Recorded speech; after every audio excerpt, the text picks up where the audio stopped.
Have you ever asked yourself what is truly acceptable in your life? How you expect to be treated and what the rules of engagement are to come into your energetic space? Well, today I'm talking with one of the most confident, strong, and empowered and empowering women I know, Anne Marie Archer, who not only helps other people get out of toxic, illegal, hostile work environments, but her own life is a true example of what living your dream without excuses is really like. And she's been able to do that because of the way that she's not only set boundaries, but empowered herself to be able to move forward with confidence. I can't wait for you to hear from Anne Marie. Let's go. Welcome to the Flourishing Entrepreneur Podcast with Alea Harris. This is the place where you and your fellow empire-building entrepreneurs come to vanquish the burnout monster and boost your glow and cash flow with energy alignment techniques and tried and true marketing strategies. Since 7 figures won't get itself, hit that subscribe button and never miss out on your chance to skyrocket profits, tap into your intuition, and manifest your dreams. And now, your host, Powerhouse Story Brand Certified Guide, award-winning marketer, bioenergetic business coach, and Japanese whiskey lover, Alea Harris. Before we lean into talking to Anne Marie, I want you to truly think about your worth. Do you feel worthy as a human being of all of the goodness and riches that you deserve? Unfortunately, most of us, if we're honest with ourselves, do not. We have an innate sense of unworthiness. You might say, Alea, that's not me. That's not true. And then you dig a little bit deep and you're like, wow, yeah, my dad not being there made me feel like I wasn't worthy of attention. Or me not being able to overcome a situation made me feel like I wasn't worthy of better. Unfortunately, a lack of worthiness or an abundance of unworthiness, however you want to say it, holds a lot of people back from living their best life, stepping into the fullness of who they are, and requiring those around them to recognize not only their value, but their potential. So sometimes you look around and it's, yes, you want to get this better client. Yes, you want to leave this situation, and you try to do all of the marketing things or all of the Googling that you need to do when you listen to this course, when really at the root of it, you're never going to make that change until you decide that you are worthy of it. So today's mantra for you today, and if I'm honest, for me as well, is I deserve and am worthy of love. I deserve and am worthy of love. Say it with me. I deserve and am worthy of love. I deserve and am worthy of love. Until you decide and you put your stake in the ground that you will hold yourself accountable to acting in the world and living your life from a place of worthiness, you will not be able to hold others to a higher standard. And you will continue to feel mistreated. You will continue to feel like a victim. You will continue to feel like situations remain out of your control because you are not requiring them to come in line with the idea of what respect means to you for you. So I encourage you to truly believe, hunker down, and hold within yourself a greater and grander sense of worthiness, and see how amazing it feels when that sense of worthiness opens up doors for you that you thought may have been locked and shut forever. I deserve and am worthy of love. And my friend, so are you. Hey there, and welcome to the Flourishing Entrepreneur Podcast with me, your host, Alea Harris. And today I am joined with the lovely Anne Marie Archer. Anne Marie, how are you? I am great. How are you? And thanks for having me. I am doing great and honored to have you here. You definitely are a role model for not only business ownership, but kind of like life ownership as well. So we can get into some of those topics. But before we do, let's talk and tell the people about what problem you solve in the world and what you do. Well, I am what I like to tell people is a recovering attorney, as well as operations executive who now primarily I work as an HR consultant, and I mainly help my clients escape hostile work environments. So I've created something called the Hostile Work Environment Escape Strategy. And I work with my clients to identify whether in fact they are in an illegal hostile work environment, and then to help them empower themselves with information to remove themselves from those types of work environments. Yeah, but it's not just remove themselves, it's remove themselves with flair, right? Yes. Because So, anybody can what I quit. what I what I try to coach and help my clients do is to proactively negotiate their exits from hostile work environments so that they can leave, as I always tell them, but with their coins. Because a Yes, lot of the absolutely. reason why people stay in environments that are unhealthy for them is because they feel that they don't have any recourse, or they feel like it would be great to do something different, but I don't have the money to do it, or I don't have the resources. And so, what I try to help my clients see is that, in fact, the money that they may need to go do redesign their lives, is what I call it, into whatever it is that you want it to be, might be right under their noses and they don't realize it. That lemonade, that lemon of a workplace might be something you could turn into lemonade if you knew how to. So I try to work with them to give them the information, the resources, and the tools to empower themselves to not just negotiate their way out of it, but to request separations with severance so that they can leave and do what they want to do, go live their best lives. Yeah, I love that. It's not just I'm gonna quit and leave and be broke and crying in the corner. I'm gonna quit and leave Exactly. and I don't know, move to Mexico and like go on vacations, which is basically that it's a little bit of an autobiographical situation you're in right now, right? Somewhat, somewhat, somewhat. So, over the course of my career in the United States, I've worked and exited multiple hostile work environments. And what I always tell people is I never left money on the table, right? And so, as I decided to leave the United States and strike out on my own, and now live in San Miguel de Allende, which has been voted the best small town in the world at least 4 times by Travel and Leisure, and I now live here. I thought about, what I could do, and there are any number of things that I could have done in terms of consulting.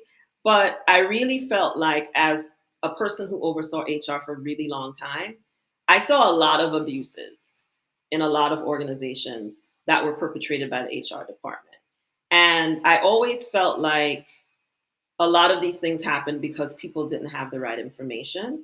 And even when I was working in those environments, I would give people advice. And I would also give people advice outside of my job. I advised relatives, friends about exiting workplaces. And so when I decided to leave, I just thought, what is the thing that I could do that I would enjoy doing? And this was like at the top of the list, that if I could turn this into a business model and give people advice, give them the information that a lot of people just don't have, that would empower them to be able to walk into HR and present their situation and make it in a way that's most favorable to them getting the outcome they would want, which is to basically ask for separation with severance. And a lot of times people think they can only get that if HR offers it to them in the context of a layoff of some kind or termination of some kind. But in fact, you can go to HR if the facts are on your side and proactively ask to be separated with severance. And so what I do is teach people how to do that effectively.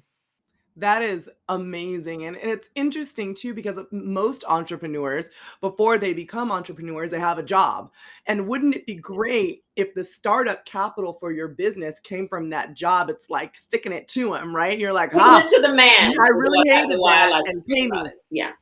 Because in fact, Mhm. I think that what I tell people a lot is that employers rely on our ignorance as employees, what we don't know, right? And so when you go into HR, you have to have documented effectively, and you have to know how to talk to them.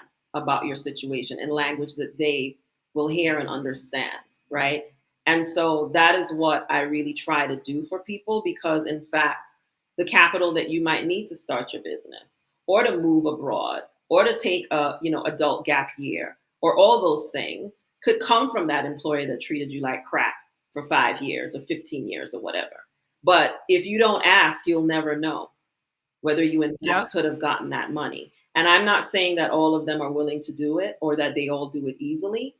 But what I have found is when you know how to ask them effectively and you know what tools to bring to bear, if they initially say no, they're more likely to say yes. They may not say yes the first time, but they're more likely to come around. But most people don't do that. They don't. They just either quit or they just stay and put up with it till they can't take it anymore, literally. Which is sad. That has a lot of negative effects on your body and mind, and you said you did it multiple times. You left multiple toxic work environments, which I'm sure was emotionally, mentally, and energetically, it was very It taxing is. to even be in them in the first Yeah. place, and then the process of leaving. So do you have tips or tricks or what you did to in those situations that were incredibly stressful to avoid or overcome burnout that you could help people with now? Well, one of the things that I encourage people to do is when you start a job, you should start documenting your workplace then. Not don't wait till something bad happens. I tell people start a workplace journal when you start a job, right? And you should write good things and bad things, but you should keep records, right? And read your employee handbook. It's given to you for a reason. Most of my clients have never read it until I tell them to, right? So I don't think I've ever read the employee it's handbook at actually any job. important because it's the Bible and it's what you get to hold them accountable for, right? Not just the laws, but what they say they are going to do, the kind of environment they say that they're going to create for you, right? So it's important to know what's in that handbook. You don't have to memorize it, but you should know whether there's an anti harassment policy, whether there's an anti discrimination policy, right? You should know who you should report to if something, who you should report an incident to if something happens, right? And the other thing, and to document. And so that's why I say have a journal, document things, right? Keep a copy of your handbook at home. I always tell people don't rely on the one that's on the portal that you might not be able to get to after you go to HR and complain, right? Download it, keep a copy at home. When you get a performance review, keep a copy at home. Don't let all these things just live on these electronic platforms that you can't access. When someone writes you a crazy email, keep a copy, right? And respond to things in writing. When you report something, report it both verbally and in writing. Because a lot of times people forget things. It's very convenient. They forget. Person in HR forgets you ever came by and said that there was an issue. So those are simple things that people don't necessarily think about that they can do. The other thing that I really encourage people to do is if your professional development benefit allows you to get coaching, get a coach. Not because the Yeah, coach can one give, of your other businesses yeah, goes and says directly that, right? get a coach because a coach was really central to my experience and my getting to the place where I understood not only that I should leave, but that I could leave, right, in my last job. And so I think getting a coach, and frankly, in my opinion, hiring a Black woman who's a coach is one of the most beneficial things you can do. And if your employer provides it as a benefit, you really should take advantage of it, because you won't even have to pay for it. And so you can talk to that person about the issues that you're dealing with in your environment. They can help you with coping strategies while you determine how to leave. And those things are very, very beneficial. So get a coach. If you need someone to talk about, talk to your therapist about these things, talk to your doctor. All of these things are helpful in this process. And a lot of people don't think about them, right? And so what I try to help folks do is to execute on the 4 steps that I've developed for this process and how to effectively execute each step, starting from identification of the situation to determining, how best to document it, reporting in a timely manner, as well as then going to HR and making your ask, and then negotiating your separation agreement. Because there's no point in getting a separation agreement if it's going to give you barely anything or be written in a way that's really not helpful to you. So those are all things that I help people with. But some of those tips that you can do without even ever talking to me is please read your employee handbook. Please, keep records of your performance review. Bother to read it. Make sure that what they said in the review is what they wrote in the review, right? Just simple things like that. And if you see something wrong in there, go back to your manager and ask to have it changed. Go back to HR if they won't change it. And write up what you don't agree with in writing. But don't just let things go and feel like you're powerless, because in fact you're not. So I really want people to feel like empowered to, stand up for themselves in the workplace and understand that they actually have rights, and those rights are in their handbook. So they should avail themselves of what is in there and then follow what is in there. And when their employer is not following that, that's a huge red flag. Huge red flag. Yeah, I love that. I love that, having a pathway, knowing your rights, knowing what you have access to be able to take you through some of those Yeah, difficult times and help you see yourself out on the other side. Often, when we feel burnout or we feel lost and overwhelmed, it's because we don't know what resources we have available. right. So by being intentional about looking out, seeking those resources, and taking care of yourself in a very tactile, professional way can lead you to hope and to realizing that there is a way out that could benefit you rather than you just having to be stuck there at that job for 15 years. And one other thing I would say is the other thing that I really encourage people to do is to separate who they are as a person from what they do, right? Who Mm, you are is not what you do. It's just one part of your life.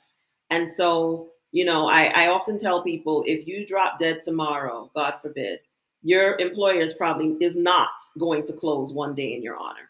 And so even as you approach your work, you need to put yourself first. And I think as Black women, we do not do that very often. Instead, we put everyone else, we go to work, we put our all into it. And even if we're getting no return on it, we just keep doing it because we tie our self worth so much to that. And so it's really important to realize that what you do is not who you are, right? yes. And you should not feel like you have to compromise who you are or change who you are in advancement of what you do. And so if you are in a position where you feel that you're being asked to change who you are, you're better off changing where you are and what you do than trying to change who you are. I love that. And we do that often. We're like, "Well, but they're paying me." And then it's like, "Well, you're an employee, not a Somebody else slave." will pay you. Yeah. Somebody else will pay you, Yes. or leave, Or leave and do your use own an thing. Anne Marie's system and go pay Because yourself. I tell people all the time, I have the best boss ever now. I have the best job Right. and the best boss because my boss is me. And so, you're either working in advancement of your own dreams or you're working in advancement of somebody else's. And so if you're in an environment that is abusive and illegal, why not turn that into the gateway to being able to be your own boss and do your own thing? Yeah, I love that. I love that. I love turning your lemons into lemonade like you were saying. During those periods, either the periods where you were in a hostile work environment yourself or after you left and you've experienced such, kind of explosive growth in your business, how do you now celebrate, protect, and manage your own energy now that you have, the freedom to do so? So, one of the things that I try to do is if you can invest in someone doing something for you, don't do it yourself, right? And I Yeah, think when you're a single delegate. small business owner, delegate. And it's something I always really did as a manager. But when you become a small business and you really feel like, oh my God, I have to do all these things myself and I can't, you know, outsource it because, I don't have money. But there are lots of platforms that allow you to access help at lower cost than you would expect. And so make it your business to figure out like what are the things that you absolutely must do yourself and what are the things that you could outsource. And as you start to generate revenue, start outsourcing those things. The other thing I do is I get a massage every other week. I do. I Yep, live in I do Mexico. too. I can afford it to do it. I could probably afford to do it every week, but I don't have the time. So I make it my business to get a massage every other week, right? Without fail. And I get my nails done and my feet done every other week as well. And because it's a way of self-care for me, right? And I try to take a walk every day. I live in a very beautiful town. And so I block off time on my calendar, 2 hours in the middle of the day where I don't have meetings and I can go for a walk. And I've also started working out again in the morning because I feel better when I exercise. So I think you have to be intentional about taking care of yourself. The other thing I intend to do is every quarter I'm going to take a vacation. So I just took 5 weeks off in September. I'm already planning to take another 5 weeks off in March because life is short. And, when as my father always tells me, when you're on your bed of affliction at the end of your life, my dad's 90, so he talks about life in those terms a lot now. You're not going to be thinking about whether or not you wrote that last report or went to that meeting or any of those things. You're going to be thinking about your family and the quality of your life and the time that you spent with them. So be intentional about doing things that matter. You're working to live, you're not living to work.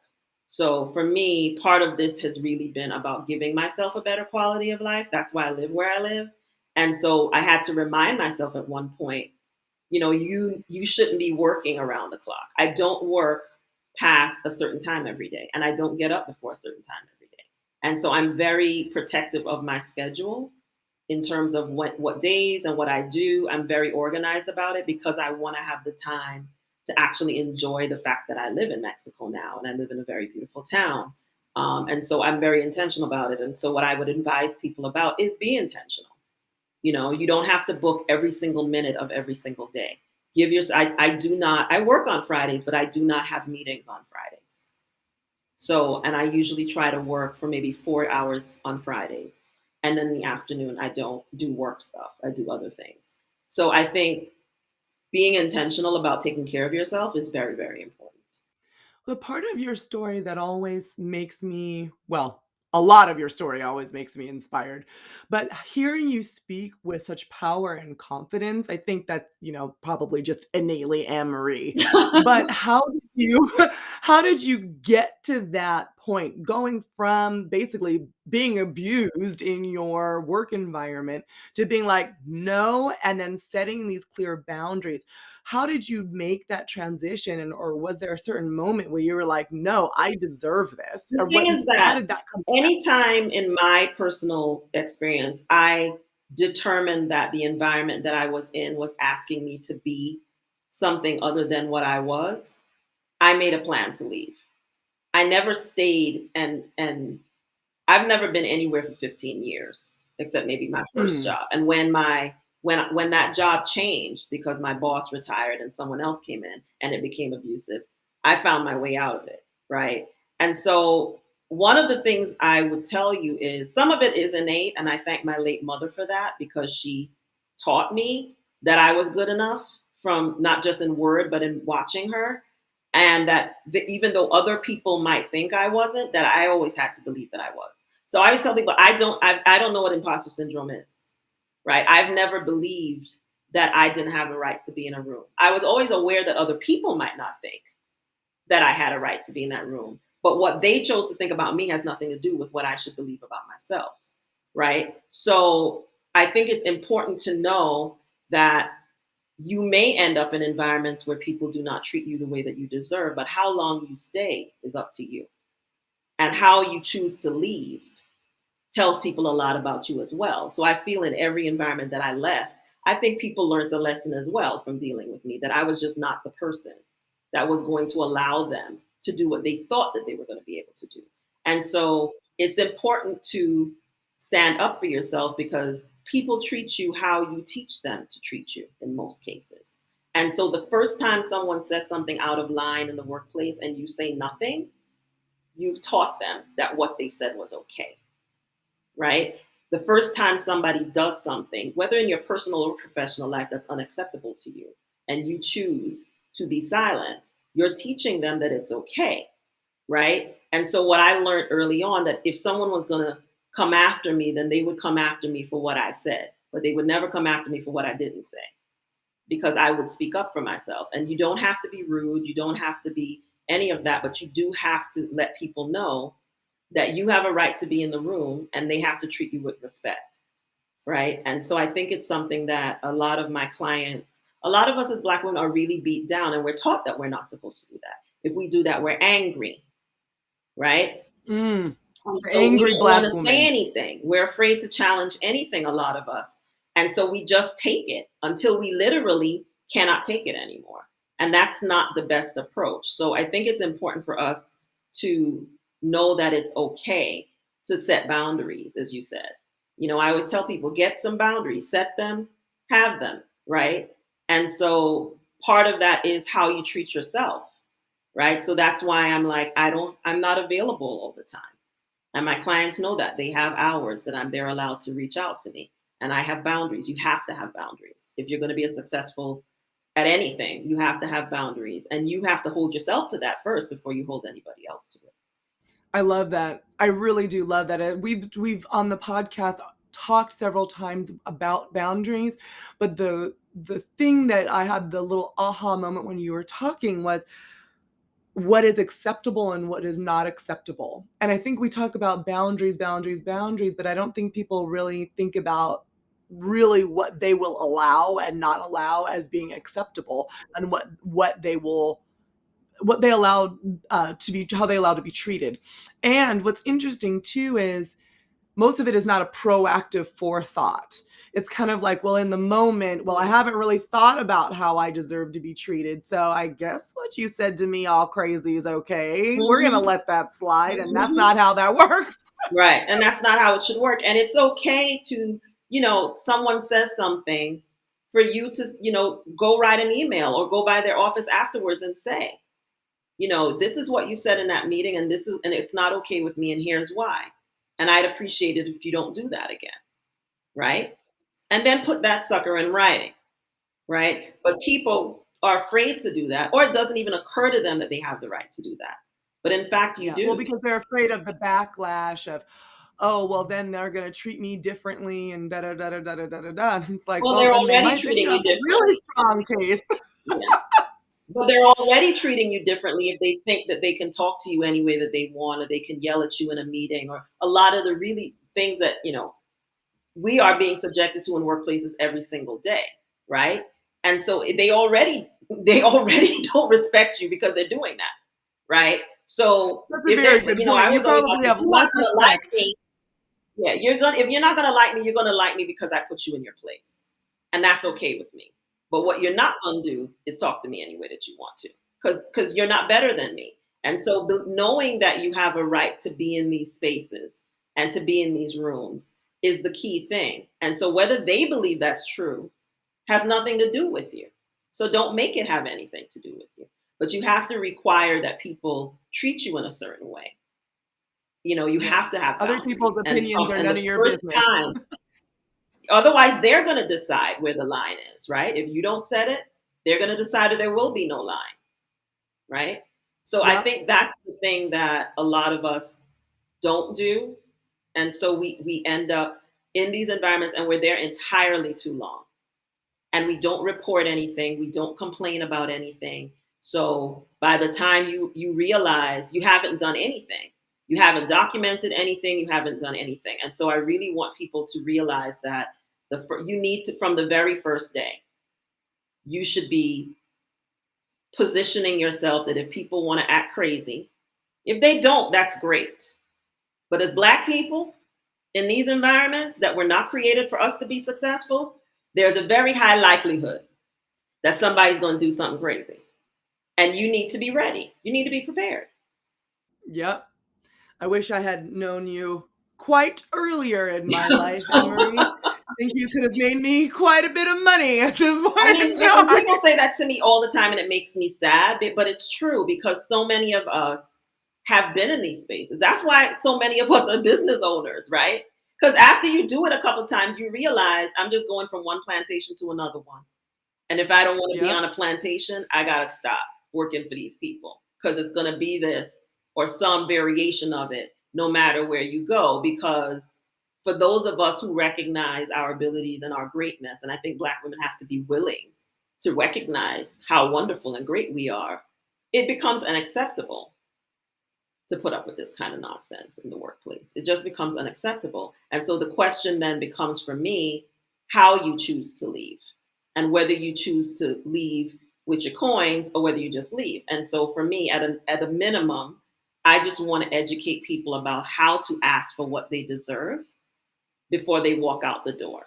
To not just leave, not to just throw up their hands and walk away. Because if you don't ask, I can promise you they will not offer it to you unless they are in a No. position.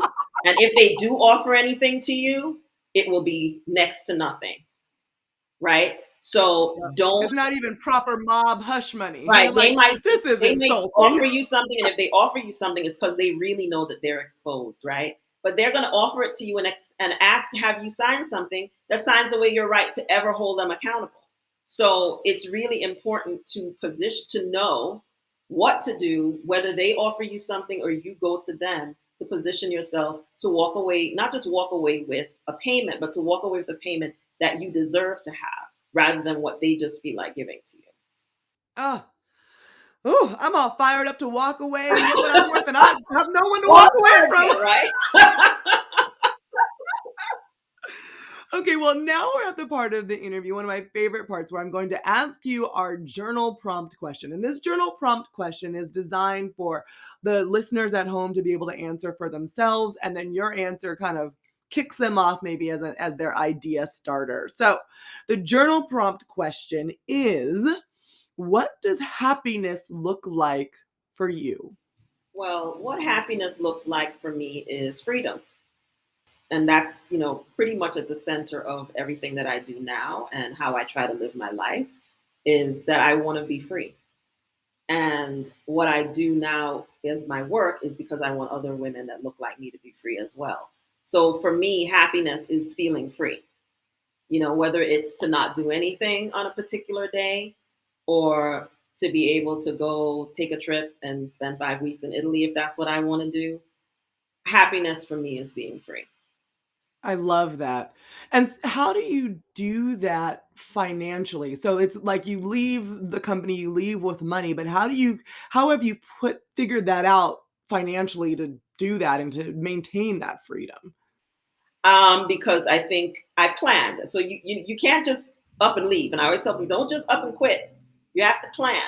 You have to have a process in place. And I didn't do any of this haphazardly. So once I decided that I knew I was going to want to leave, I spent time in Mexico because we were in the middle of a pandemic. Everyone was working remotely. So I worked remotely first I went to Mexico just to give myself a break. And then when I decided I liked it, I started, doing monthly scouting trips where I would come back and then I would go back and work from a different part of Mexico so that so I was sure that that was where I wanted to live, right? And then assessing the cost of living.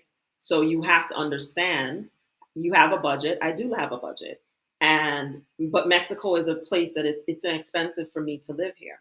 So, and it's an hour difference from the United States for where most of my clients are located. So it's not difficult for me to do my work from here. So it's something that if you decide that you want to do something drastically different, do your homework and have a plan, right? Have a budget, have a plan, figure out what it looks like. And then I just made choices I sold pretty much everything that I owned. I'm in the process of selling my house in the United States right now because I'm not coming back. I have no intentions of ever living full time in the United States ever again. So, because I don't feel free when I live there, right? And so I want to be somewhere where I feel comfortable and where I feel free to come and do what I want. And I don't worry about anybody, shooting me in the supermarket. I don't worry about being harassed by the police here. I don't worry about any of those things. I feel safe here. People talk about being safe, in Mexico. I'm like, I feel much safer living here than I ever felt living in the United States. So for me, freedom is key. And so if you want to redesign your life or engage in what I call the radical redesign of your life, do your homework. Figure out what that looks like. Because what works for me may not work for other person. So figure out, what is happiness for you? If that money was no object, because that's what I went to, when I was talking to my coach, and it was like, well, what would you do? And I was like, well, I'd like to live outside the United States. Well, why don't you? And I just kept remembering, she was like, well, why can't you? Because we decide we can't do all these things. But in fact, you can do whatever it is that you want. There may be things that you have to give up in order to do those things, but I don't feel anything that I've given up has been anything that I didn't really need to have. I mean, in the United States, we really believe that we have to have a lot of things, and you spend yourself buying things and acquiring things because it allows you, I personally feel it's a way that we use to not deal with all the other things that we're unhappy about, right? And so I thought it would be hard for me to get rid of all these things. It was actually quite easy because once I decided I don't need those things, I don't need all of these things to be happy, it was easy for me to get rid of them. And so the life that I have now is one that I'm really happy. Like I was literally sitting on my rooftop yesterday thinking, damn, this is nice. This is really nice. So, I just encourage people to figure out like, what is it that makes you happy? What is it that you want? Right. And then figure out how can you get that for yourself. And you'd be surprised how accessible it might become. Yeah. Wow. Well, this has been an inspiring interview. I'm sitting here like, am I doing what makes me happy? What have I told myself that I can't do? Yeah. Do I like my life? I'm gonna sit here and have a whole journaling session just by my damn self about Yeah, I mean, what I you're think most of us talking about. never even give ourselves the time to even ask ourselves that question. You know what I mean? So you're just kind of out here working and you're acquiring more and more stuff.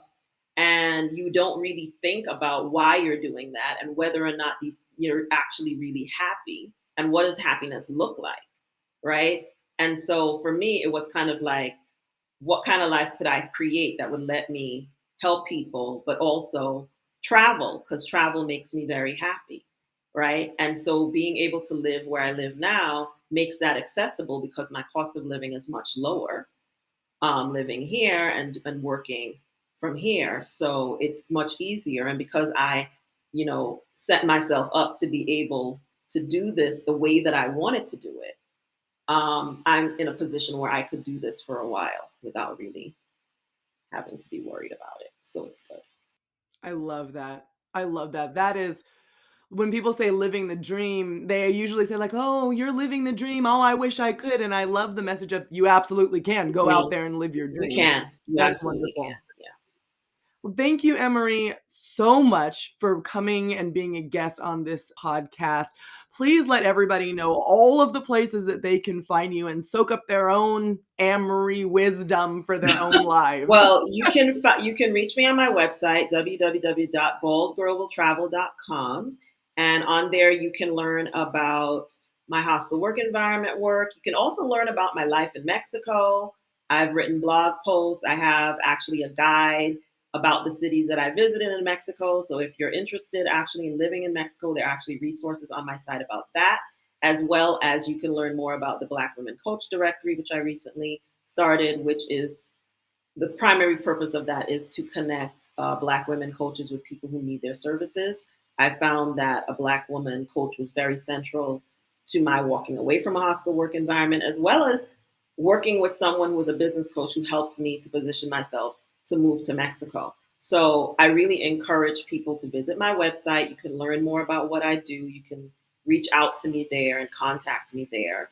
And I'm happy, I'm always happy to talk to people about their work situations. I also give people advice about other areas related to HR. So if you need just to talk to someone about a bad review you got and what to do about it and so on, I also do some of that as well. But most people want to talk to me about how to leave their jobs, but I also give people general HR consulting support as well.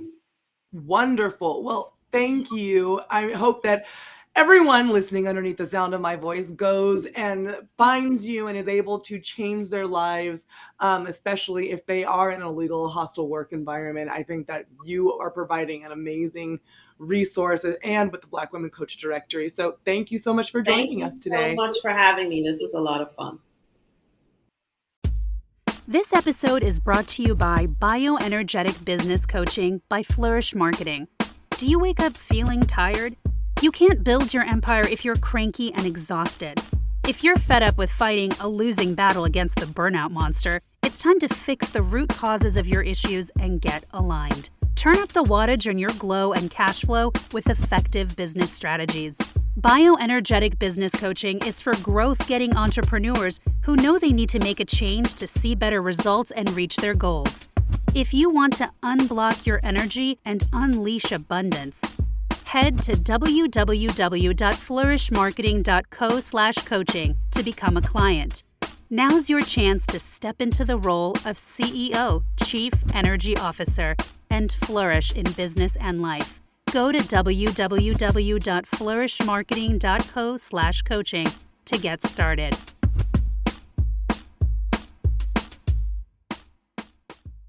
Wow. I don't know about you, but I don't even have a hostile work environment to leave, and I am ready to tell my boss, myself, that I need to be treated better and I deserve a raise.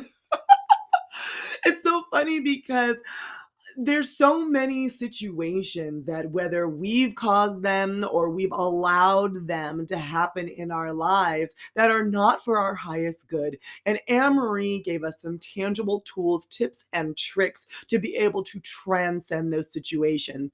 One, it's about recognizing and realizing your worth and demanding that other people treat you as the worthy, deserving individual you are. Another is if you're going to leave, I love how she said, how you leave tells people again who you are and how you deserve to be treated. So you better leave with that money, okay? And another thing is, when you are deciding to leave and deciding what your life is like, you need to know what happiness looks like for you, but you also need a plan. Happiness for Anne-Marie is freedom, but freedom isn't just, oh, let me leave and be all willy-nilly about it. It's planning to be able to structure your life and your finances to have that freedom that you seek, or whatever that happiness looks like for you. I do hope that at the end of this interview, you're inspired just like I am to feel like you deserve more and you should hold yourself and other people accountable to respecting you and holding to your boundaries. Because like Anne-Marie said, if you don't create the boundaries, someone else will, and they will habitually step over that boundary to take advantage of you and your energy, especially if you have a vibrant, bright light that you shine. People will suck you dry and you will end up giving from your essence instead of your overflow and end up drained, burned out, taken advantage of, and stuck in victimhood. And victimhood, my friend, is a very difficult place to come out of. I hope you enjoyed this interview as much as I did. I know right now I'm going to go and journal about some of the things that Anne-Marie was talking about to see if how I, as an entrepreneur, as my own boss, am making sure that I'm not creating a toxic and hostile work environment for myself. Am I respecting myself the way that I deserve to and the way that I really want to show up in the world? Whew. I have some homework. You have some homework. And I hope that you, because of this episode, and truthfully all episodes on the Flourishing Entrepreneur podcast, leave feeling better, more empowered, and more inspired to flourish in business and life. Until next Wednesday, I'm Alea Harris, sending you lots of love, light, and abundance. Bye for now. Thank you for listening to this episode of the Flourishing Entrepreneur podcast with Alea Harris. Dive into the show notes at www.flourishmarketing.co/podcast and connect with Alea at Flourishing Entrepreneur on Instagram. Vibing with what you hear? Leave a 5-star review to spread the love and be sure to click subscribe. From the entire Flourish Marketing team, we wish you love, light, and abundance. See you next time.